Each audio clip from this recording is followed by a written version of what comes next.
Did you know that there are actually families that exist in which the people actually believe that everyone's supposed to act, think, and behave exactly the same way as the other?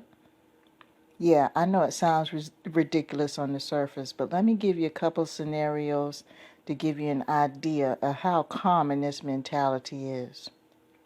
Tell you a quick story. Once upon a time, I knew someone who was involved with a family. There were 6 of them in the family. Everybody born a few years apart. However, this particular person, there was a huge gap between her and the closest sibling.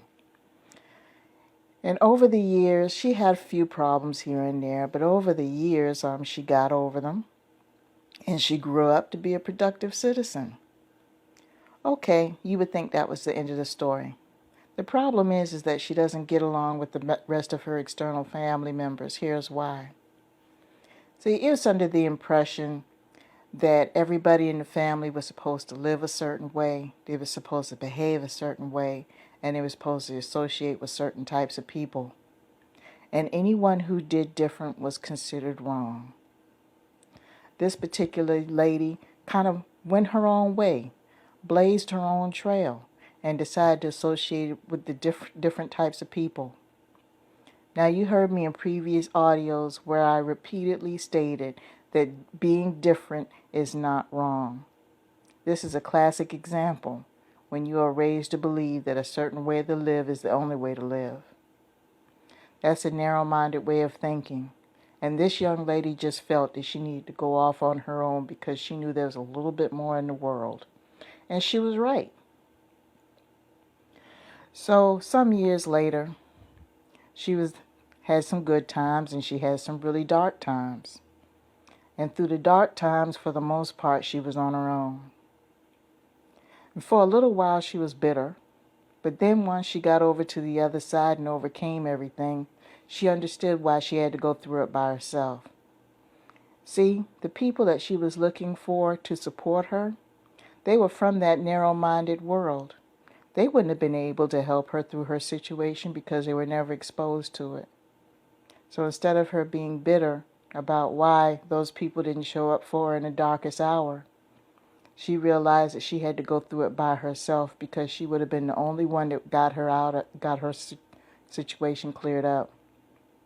Sometimes we got to go through things by ourselves. And sometimes the people that we think are going to show up don't show up for whatever reason.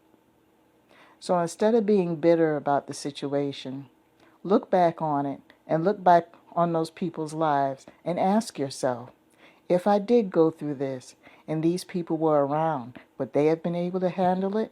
Would they have been able to help me? More than likely not. So be thankful you went through it by yourself. Besides, you don't want to give somebody else credit for your victories. So she goes on with her life, and things are good. But the external family members, the ones that had nothing to do with the situation, they still have the mentality, and they look back at the scared little girl or the little girl that seemed to have problems. And that's all they see, even though it's many, many years later. And for a while it bothered the young lady. But then again, she had to ask herself again, do I want these type of people in my life? Eventually, the answer was no. So when she finally released the desire to be involved with these people, she started to become more happy and realized that life was not for her.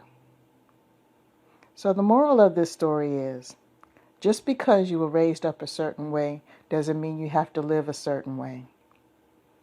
My financial advisor told me a long time ago, there are a lot of people that might have been born poor, but it's their choice to stay poor. And that's the truth. Some people are spiritually bankrupt, spiritually poor. And just because you grew up spiritually poor doesn't mean you have to stay spiritually poor. Expand your horizons, live your life, and be happy the best way you can. Because when you wake up in the morning and you go look in the mirror, the only face that's going to stare back at you is yours. Just saying.